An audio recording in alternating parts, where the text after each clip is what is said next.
بسم اللہ الرحمن الرحیم۔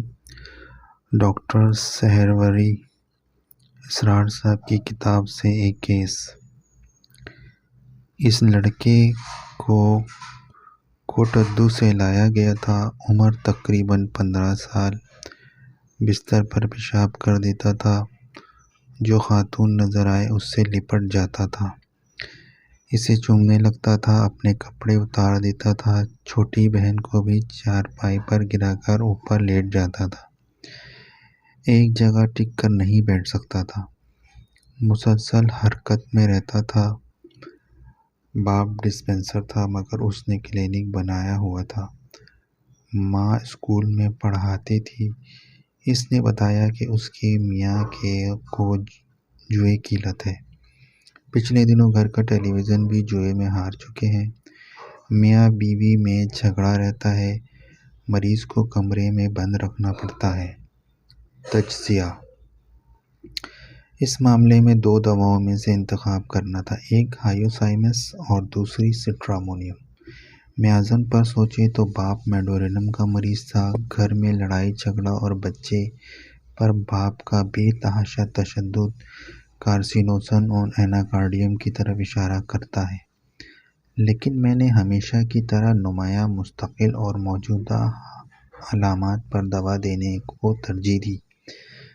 بستر پر پیشاب اور فحش حرکات ہائیوسائمس، جبکہ چومنا، لپٹ جانا اور جنسی حملہ کرنا سٹرامونیم کی طرف لے جاتا ہے۔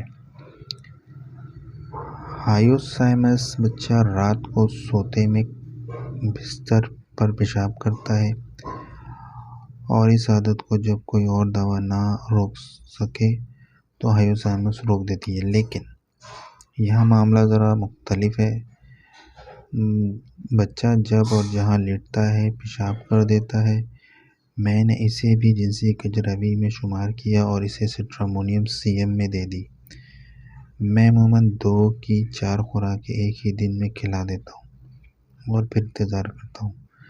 رودات: اس بچے سے 1 ماہ کے بعد دوبارہ رابطہ ہوا، بلکہ اسے دوبارہ لایا گیا تھا اور اس کی ماں نے بتایا کہ اب اس نے مذکورہ حرکتیں کافی حد تک چھوڑ دی ہیں اور بستر پر پیشاب کرنا تو بالکل چھوڑ دیا ہے۔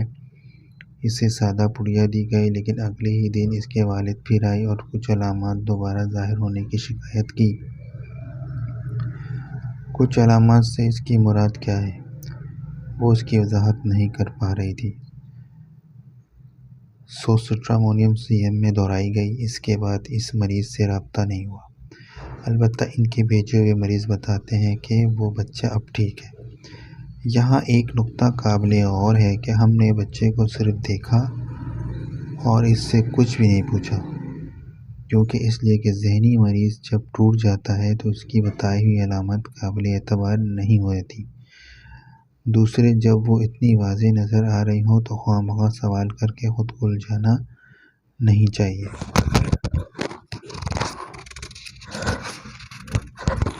جزاک اللہ۔